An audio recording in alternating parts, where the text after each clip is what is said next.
Simply Scuba presents the Deco podcast. Hi everybody, welcome to Simply Scuba and welcome to the Deco podcast. I'm Mark, a former dive instructor, and I'm here to talk about scuba diving and stuff. So first of all, jumping into Simply Scuba website update. So some main things that caught my eye this week were the Mara's XR Rec, which I'll be talking about a little bit later. That's actually my product of the week. The Boshat Max Lux Evo mask, which is a kind of funky, futuristic style mask. We actually have it in 3 colors, but we're still waiting on the picture of the black and yellow version to go live. But we've got black, red, and we've got a funky sort of blue teal kind of color. Yeah, something a little bit different. And also the ParaLens macro lens. I've actually had quite a lot of time playing about with this. ParaLens released a macro lens for their Vaquita dive camera.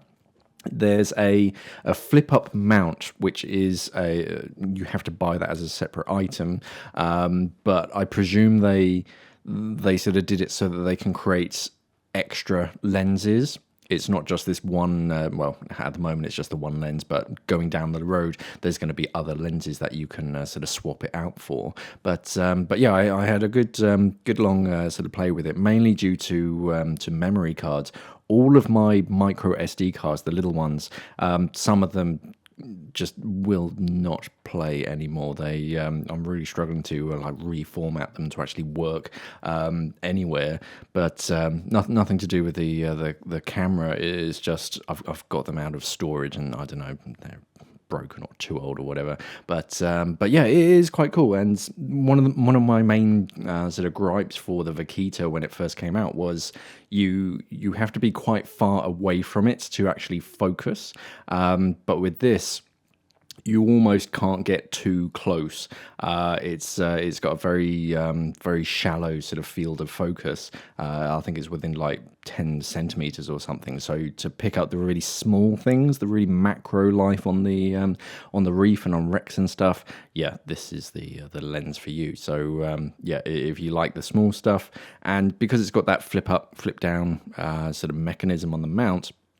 Yeah, you can just go back to normal recording, and it is perfectly fine. And then, yeah, if you then want to take a shot or a video of something really small and teeny on the reef, you just flip it up, and away you go. Clever concept, and yeah, I reckon they're going to continue and sort of add extra lenses probably going forwards.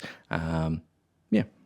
Onto social channel updates. So on Friday's Ask Mark, people were asking about all sorts of bits. The one that sticks in my mind is someone who asked a question on wetsuit compression and whether the sort of compression of your wetsuit would help you with like muscle cramp, which when you sort of originally think about it, you're like, oh, okay, that's an interesting concept. And then you're like, no, I don't think that's how wetsuit compression would work. It's more just the material itself is compressing. It's not that it's squeezing you to help with muscle cramp or anything. It's you don't feel it. Whereas with a dry suit, you do get a bit of a squeeze, but you don't really get to target it or choose where it squeezes. It's just kind of everywhere. But I just thought that was quite an interesting abstract question that I'd never been asked before. On Saturday, I did a video on DSMBs and reels. That was good fun. So head over to YouTube, and yeah, on Sunday we got the new in dive brief for February, where I basically collect everything that was sort of new to the Simply Scuba shelves on January, and sort of show you and. Yeah, so for your consideration. And on Tuesday, I've got a top tips video on dive knives, how to look after them, all that kind of stuff. Moving on to underwater news and things that have piqued my interest. The first one was an article about someone who I'd never heard of, a Russian lady called Galina Shurepova. And she had a fascinating life. It's wasn't pleasant through most of it. She was born just before the Second World War. Her mother ended up in a concentration camp, and she was separated from her mother. And she ended up as, this is something that I didn't know that they did, the Nazi Party. If you were sort of suitably healthy, you were selected for the, I don't know how to pronounce it, Pflaum group, which is basically a blood donation group, which I'm not going to delve into too much. But yeah, eventually 8 years later, reunited with her mother and her sister as well. They'd forgotten their names, their Russian language, because they were very young children when they were sort of first separated, but survived all of that, and then afterwards, she was sort of growing up in like Soviet era Russia, and she entered the Leningrad Institute of Physical Culture, where she discovered a passion for underwater sports, and she very quickly became a Soviet underwater diving champion. And around that time, the Soviets, they were casting for a movie called The Amphibian Man. They needed a stunt double for this, what would later become a Soviet blockbuster. And yeah, Galina landed the role of this stunt double, and yeah, this movie became huge. She actually sort of turned down a film career. It kind of wasn't really what she was interested. I think she was offered like an apartment and a job in Leningrad and all sorts, but she said, you know what, no, thank you. And she traveled like 6,000 kilometers to be by the ocean, and she actually opened up the first underwater diving center, and actually appeared in a documentary film on the dolphin hunting trade. She hated the way that the Soviets were actually processing dolphins into what they called fish meal that they fed cattle with. So did this documentary, and later on she her doorbell rang, and there was a Soviet sailor standing there who basically said, "You've been invited to work at the Navy's Dolphin Research Center in Sevastopol. Kind of gather your things. I'll come back tomorrow. I'll come back tomorrow and we'll go." So she obviously sort of had to go off with them, and yeah, she was basically tasked with training these dolphins with like underwater espionage type stuff. The Americans have been doing it for years, and of course the Russians wanted to catch up. So she was basically, yeah, tasked with training these dolphins for all sorts of things. One of the fascinating ones was as like an early warning alarm, basically. So because they were worried about like scuba divers entering or sort of getting close to their naval bases, they had these sort of half-open pens with the dolphins inside. Obviously, the dolphins have their echolocation, so they can kind of hear and see, echolocate these divers. So if they did sense something strange entering the harbour, they were basically trained to push on a pedal, which would send up a signal flare, and then the dolphins were trained to basically point at whatever they could see in the water, so that the Soviets could sort of hunt down whoever it was trying to sort of break in, this like James Bond character. I think later on they were also trained to eliminate enemy scuba divers by basically ripping their masks off. But it got to the point where the dolphins kind of rebelled because of the like literal emotional stress.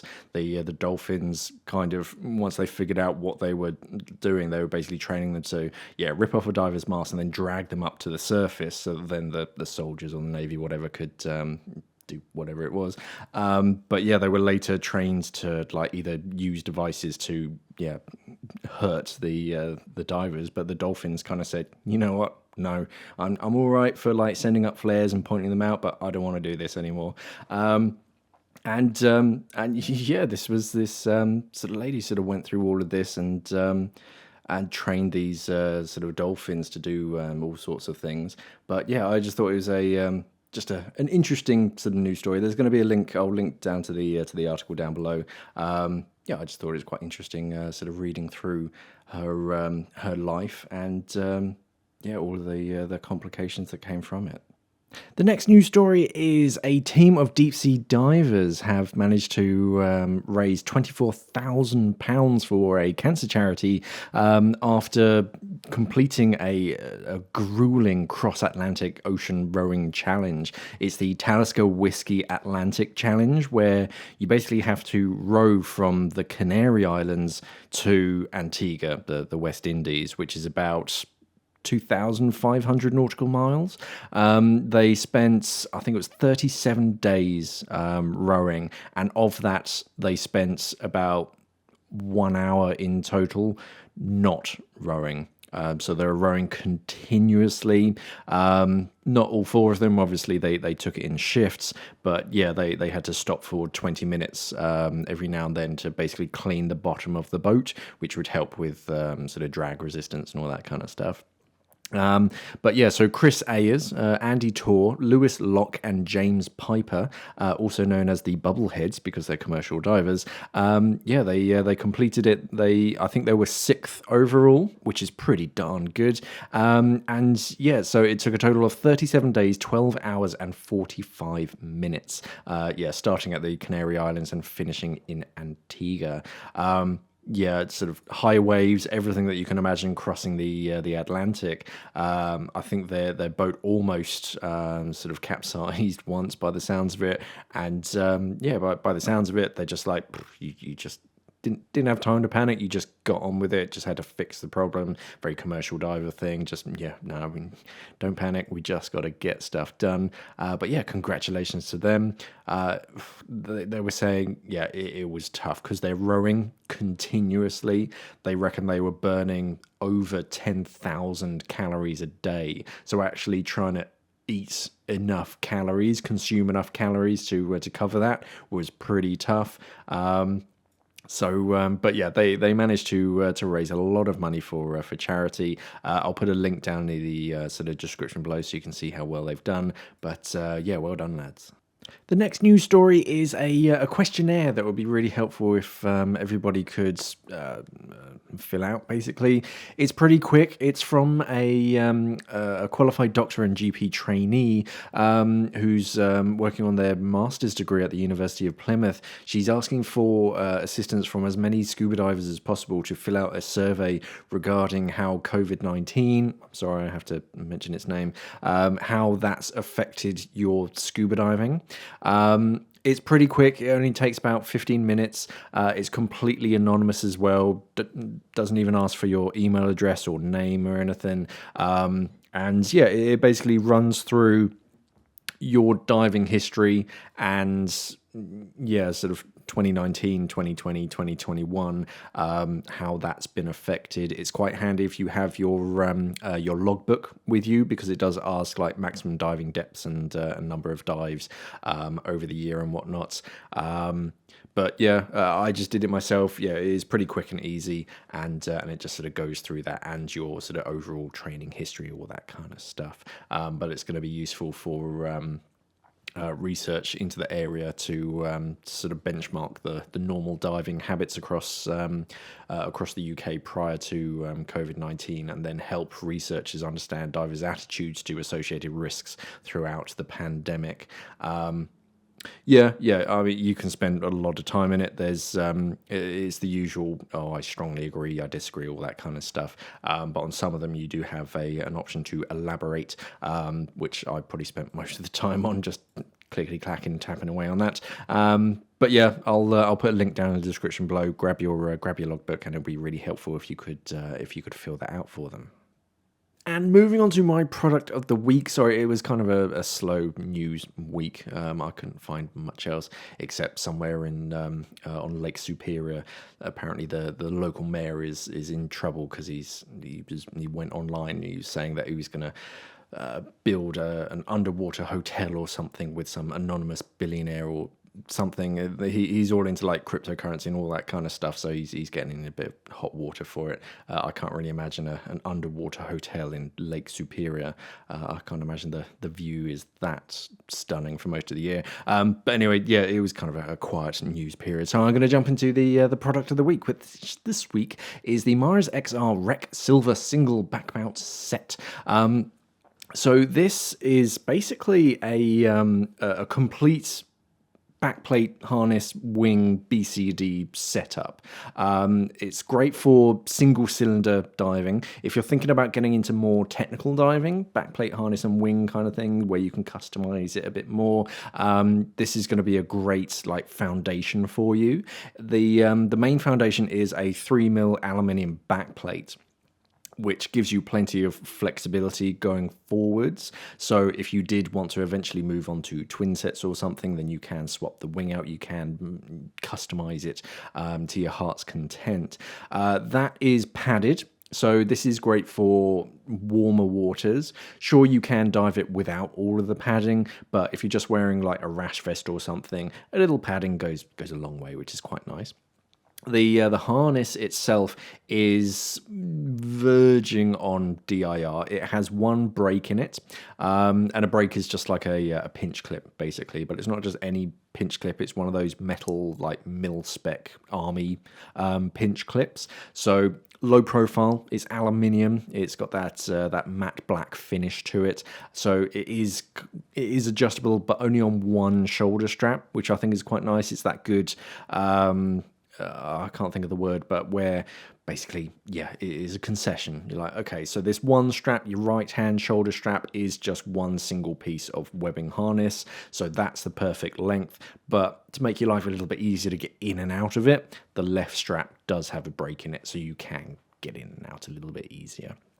The wing itself is a 16-litre wing, which is a pretty good all-rounder single-cylinder wing. Tough. It'll be it'll have like an external shell as well to protect an internal bladder. Also has integrated weights, which of course you don't have to use, but it is quite a nice sort of additional feature, and crotch strap, all that kind of stuff. So moving into more technical diving, but the previous versions of this, they came fully assembled. It's kind of one size fits all, and then when you get it home, you adjust each of the shoulder straps and then just cut off any excess. So if you're looking into getting into more technical style BCDs and wings and things, but you find it a little bit daunting, like, oh, does this work with that? And does it all assemble together? Will this work? How do I assemble it? Is it twisted over? All that kind of stuff. You don't really have to worry with this. Maras have sort of assembled it themselves, and then all you have to do is just adjust the shoulder straps, just pull it a little bit tighter or a little bit looser wherever you need it to be. But yeah, as like a beginner start off, yeah, this is great because yeah, it has everything that you need. And then yeah, if you did think that you'd sort of move on to twin cylinders or something, moving on, then yeah, you just swap that wing out for a twin wing, and away you go. It's a great platform for sort of future technical divers, as it were. Yeah, definitely worth checking out. There'll be a link down in the description. And onto my question of the week, which this week is kind of inspired by that survey, because it's kind of assuming that a lot of people haven't been diving as much or at all during or since 2019. So yeah, I figured we'd go back to the basics and talk about the 3 basic rules of scuba diving, which I think are ever so slightly different depending on who you ask. When I was first learning to dive, I have this sort of vivid memory of overhearing someone sort of talk about the 3 golden rules of scuba diving, and they said it was: don't hold your breath, don't stay down too long, and don't come up too fast.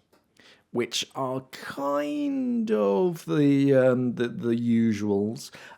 Some people change it ever so slightly. Instead of don't stay down too long, it's don't dive outside of your means or your training, which I think is a little bit better. And otherwise, yeah, spot on.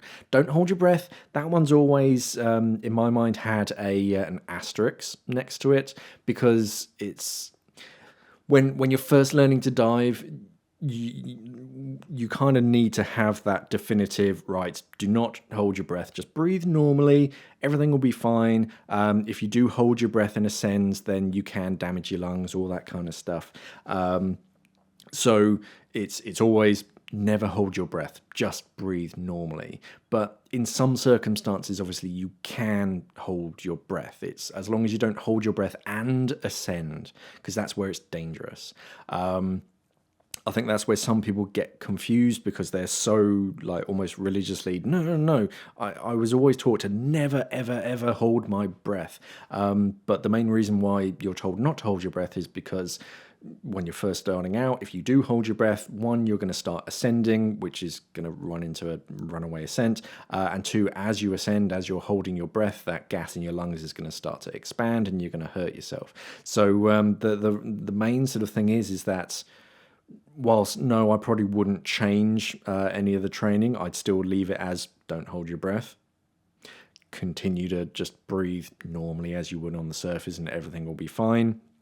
As you start to progress, you sort of learn that, oh, okay, there are some circumstances where I can hold my breath for short periods, as long as I don't hold my breath and ascend, because that's where it's really dangerous. The don't come up too fast. Similar thing. Your dive computer is going to sort of do a lot of that for you, but yeah, it's more designed for the dissolved gases in your tissues. You want them to come out of solution as slowly as possible, because the faster you do it, they end up turning into physical bubbles inside of your tissues, which there aren't supposed to be bubbles. So yeah, do it nice and slowly. That way your blood can scrub all of your sort of different body tissues clean, and then you literally just breathe all of these gases out.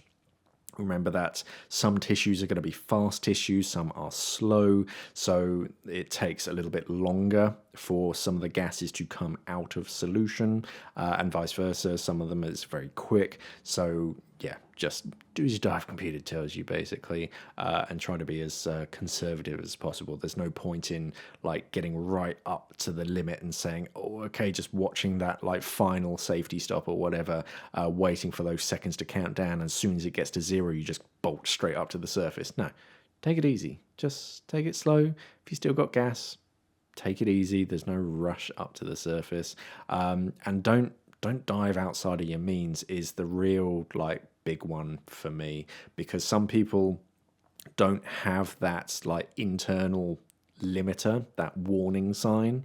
I mean, scuba diving always sort of appeals to the more adventurous people anyway. We're going places where we're not really supposed to. It's not where we're designed to go. We need all of this equipment to go down here. So it's naturally for the more adventurous person anyway. But you still need that like humility to say, oh, you know what? I'd love to go in there. That cave or that shipwreck looks fascinating on the inside.